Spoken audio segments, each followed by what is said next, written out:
अस्सलाम वालेकुम young doctors, कैसे हैं आप? उम्मीद करता हूँ खैरियत से होंगे। मैं हूँ आपका host doctor juice and I am here to teach you some basic concepts, some tips and tricks of the medical knowledge. और यहाँ मेडिकल नॉलेज से मुराद वो बेसिक नॉलेज है जो हर डॉक्टर के पास होना ज़रूरी है, इरिस्पेक्टिवली कि वो किस फील्ड में या किस लेवल पर काम कर रहे हैं। ये बेसिक नॉलेज ना सिर्फ आपको एक अच्छा डॉक्टर बनने में हेल्प करेगा, बल्कि आपको लीगल इश्यूज़ से भी बचने में हेल्प करेगा इंशाल्लाह। आज की इस वीडियो में हम हिस्ट्री टेकिंग के बारे में ब्रीफ सी डिस्कशन करेंगे कि हिस्ट्री टेकिंग जो है वो किस तरह से करनी चाहिए। डॉक्टरी या मेडिकल नॉलेज जो है वो एक साइंस का सब्जेक्ट है, लेकिन हिस्ट्री टेकिंग जो है वो एक आर्ट है।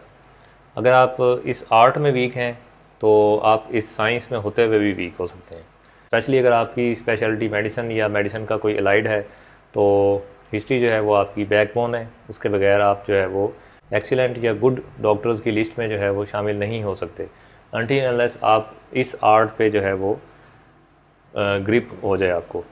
आपकी आसानी के लिए मैंने हिस्ट्री टेकिंग को जो है वो 5 मेजर स्टेप्स में डिवाइड किया है। Number 1 is biodata and presenting complaints of the patient. Number 2 is HOPI यानी history of presenting illness. Number 3 पे है सिस्टेमिक इंक्वायरी। और नंबर 4 पे कुछ और सब हेडिंग्स हैं हिस्ट्री की जो लेना ज़रूरी हैं। और सबसे एंड पे जो है वो हम डिफरेंशियल डायग्नोसिस बनाते हैं, यानी कि ये इस हमारी सारी एक्सरसाइज की जो टारगेट है, जो गोल है, वो ये होता है कि हम डिफरेंशियल डायग्नोसिस तक पहुंच सकें। राइट। उस हिस्ट्री का कोई फ़ायदा या बेनिफिट नहीं होगा जिसके बाद हम डिफरेंशियल डायग्नोसिस ना बना सकें। राइट। क्योंकि हमारा मकसद है यहाँ तक पहुँचना, तो हमें अपनी हिस्ट्री को इस तरह से मोल्ड करना है कि हम डिफरेंशियल डायग्नोसिस तक इजीली पहुंच सकें। शुरू करते हैं पॉइंट 1 से। सबसे पहले बायोडाटा, जिसमें पेशेंट का नाम, एज, उसकी रेजिडेंस की जगह, ऑक्यूपेशन और प्रेजेंटेशन कि वो कहाँ पे आपको मिला, OPD में, एमरजेंसी में या इंडोर में।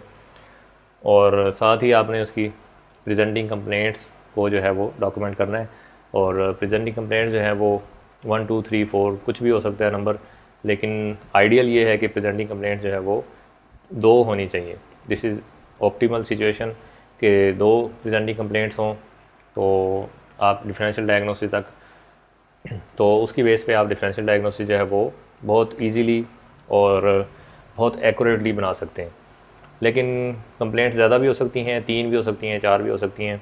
लेकिन ये ज़हन में रखिएगा कि जितनी ज़्यादा कंप्लेंट्स आप रजिस्टर करेंगे उतना ही ज़्यादा मुश्किल होगा कि आप किसी एक डायग्नोसिस तक या डिफरेंशियल डायग्नोसिस तक जो है वो पहुंच सकें।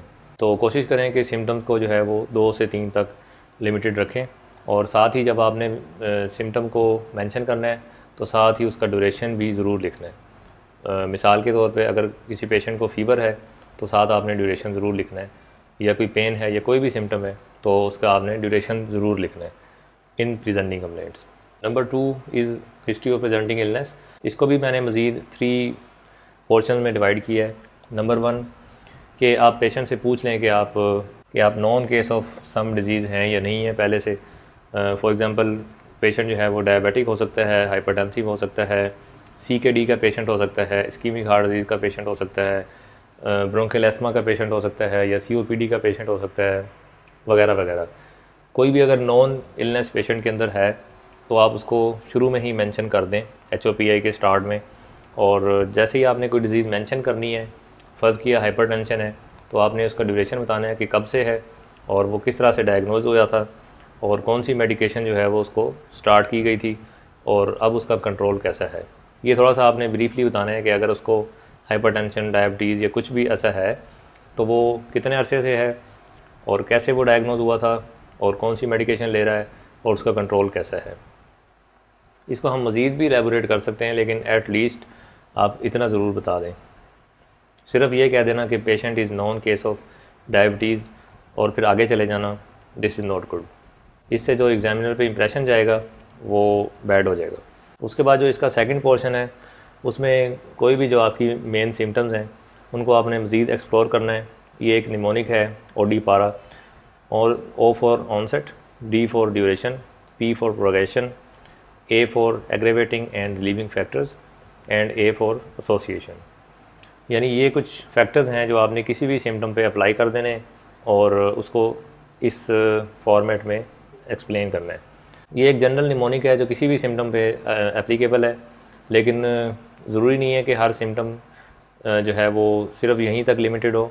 जैसे कि फ़ीवर है, अगर फ़ीवर है तो फ़ीवर में आपने फ़ीवर का पैटर्न बताना है, फ़ीवर का जो मैक्सिमम रिकॉर्ड हुआ है फ़ीवर वो बताना है, और इस तरह के कुछ और फीचर्स भी हैं जो हर सिम्टम के साथ यूनिक भी हैं। और इसके अलावा अगर उस सिम्टम से रिलेटेड कुछ और क्वेश्चन हैं तो उनको भी आप यहाँ पे एक्सप्लोर करेंगे। HOPA का जो थर्ड पार्ट है उसमें हमने ये देखना है कि इस वक्त पेशेंट जो है वो किसी भी डिज़ीज़, जो भी डिज़ीज़ अब तक हमें उसकी पता चल सकी है, वो उसकी किस स्टेज पे है, इनिशियल स्टेज पे है या वो क्रोनिक हो चुकी है और वो कॉम्प्लिकेशन के साथ प्रेजेंट हुआ है। और साथ ही हमने ये भी देखना है कि अगर उसको कोई क्रोनिक डिज़ीज़ है तो बीच में कभी रिमिशन हुई है या नहीं हुई। और उसके बाद हमने ये बताना है कि करंट स्टेटस जो है वो इस वक्त पेशेंट का क्या है, अगर कोई नॉन डिज़ीज़ है तो उसका करंट स्टेटस क्या है, और अगर कोई और नई डिज़ीज़ हमें मिली है तो उसका करंट स्टेटस क्या है। तो HOPA में बेसिकली आपने इन 3 पोर्शंस पे जो है वो काम करना होता है।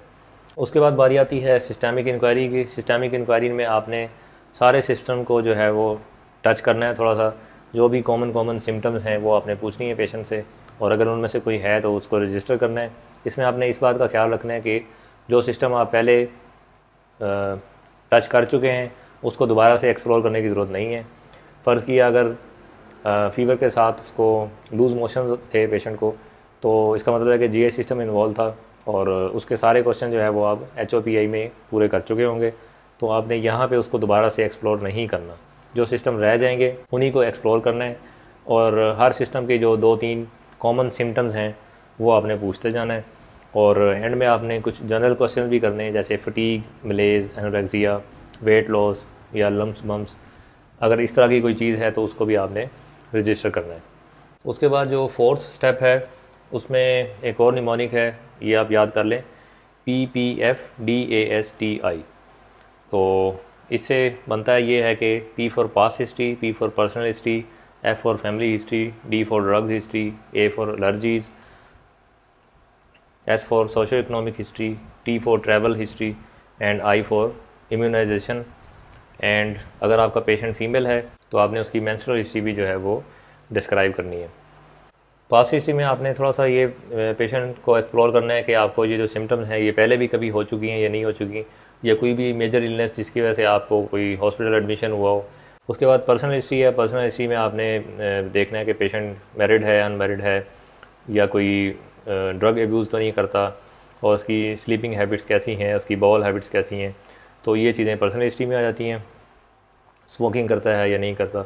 और उसके बाद फैमिली हिस्ट्री, फैमिली में आपने ये देखना है कि जो भी उसको डिज़ीज़ अब तक सामने आई है वो फैमिली में एग्जिस्ट करती है या नहीं करती, या जो कॉमन डिजीज़ फैमिली में रन करती हैं जैसे डायबिटीज़, हाइपरटेंशन, किडनी की डिजीज़ हैं, एपिलेप्सी है, या कोई कार्सिनोमा है, तो वो आपने थोड़ा सा एक्सप्लोर करना है कि फैमिली में कोई ऐसी हिस्ट्री है या नहीं है। और ड्रग्स हिस्ट्री, वैसे तो आप HOPA में अगर वो कोई ड्रग्स लेता है तो बता चुके होंगे, या अगर वहाँ नहीं बता सके तो यहाँ पे बता दें कि पेशेंट जो है वो पास्ट में कोई ड्रग्स लेता रहा है, या अगर लेता रहा है तो कौन सी ड्रग लेता रहा है, किस डोज में लेता रहा है, और कितने टाइम के लिए लेता रहा है, राइट। उसके बाद आपने एक्सप्लोर करना है कि पेशेंट को कोई एलर्जी है या नहीं है। ये एलर्जी किसी मेडिसिन से भी हो सकती है, किसी खाने पीने की चीज़ से हो सकती है, या कोई भी एलर्जन जो है वो आपने यहाँ पे डॉक्यूमेंट करना है कि पेशेंट को फ़लाँ चीज़ से एलर्जी है।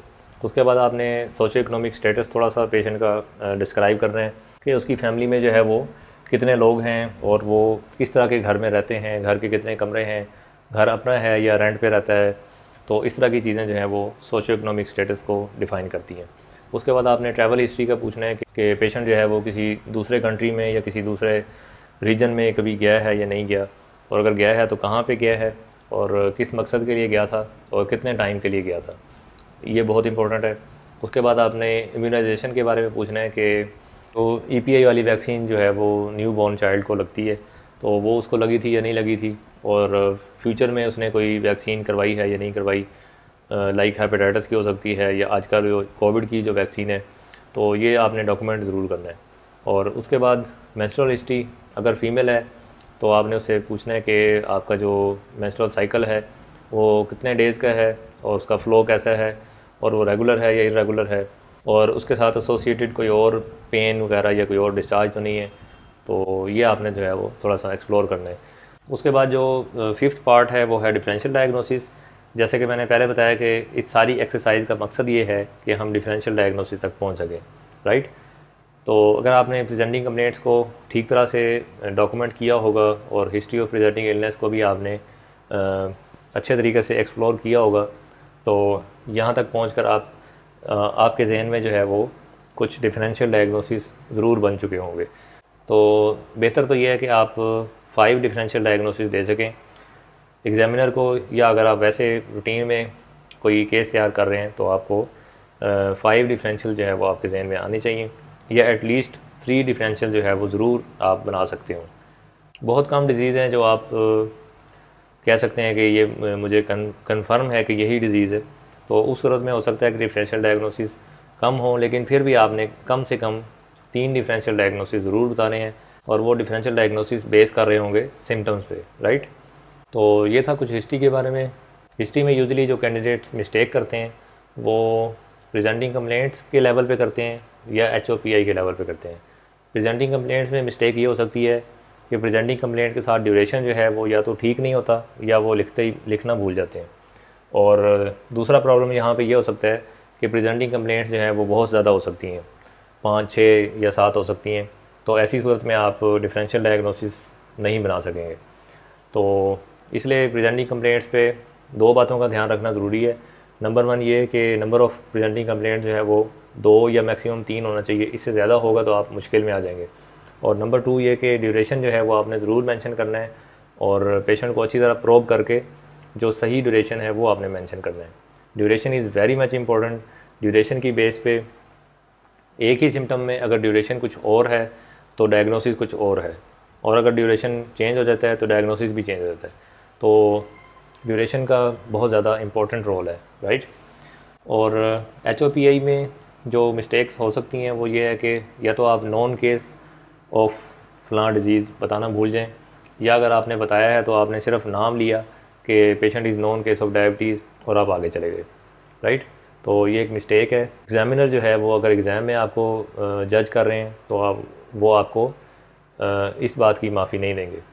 तो इसलिए आपने अगर known case of some disease बताना है तो आपने उसको थोड़ा सा एक्सप्लेन करना है, जैसे मैंने आपको बताया। दूसरी मिस्टेक HOPI में ये हो सकती है कि हम जो है वो रिमिशन का पूछना भूल जाते हैं और करंट स्टेटस को डिफ़ाइन करना भूल जाते हैं कि अगर पेशेंट किसी नॉन डिज़ीज़ के साथ आया है तो उसमें कभी रिमिशन हुई है या नहीं हुई, या वो उसका करंट स्टेटस क्या है इस वक्त, ये चीज़ें हम मेंशन करना भूल जाते हैं। और हमारा सारा फोकस होता है OD पारा वाले जो उसके करैक्टरिस्टिक्स हैं, हम उस तरफ ज़्यादा फोकस्ड होते हैं। इस स्कीम को आप ज़हन नशीन कर लें ताकि कोई चीज़ मिस होने के चांसेस जो हैं वो कम से कम हो जाए। आई होप कि आपको इस वीडियो से फ़ायदा होगा। इसको लाइक एंड शेयर कर दीजिएगा ताकि दूसरे लोगों तक पहुंच सके। चैनल को सब्सक्राइब कर लीजिएगा ताकि नए आने वाली वीडियोस आप तक पहुंच सकें। Till the next video, I am doctor juice. अल्लाह हाफिज़।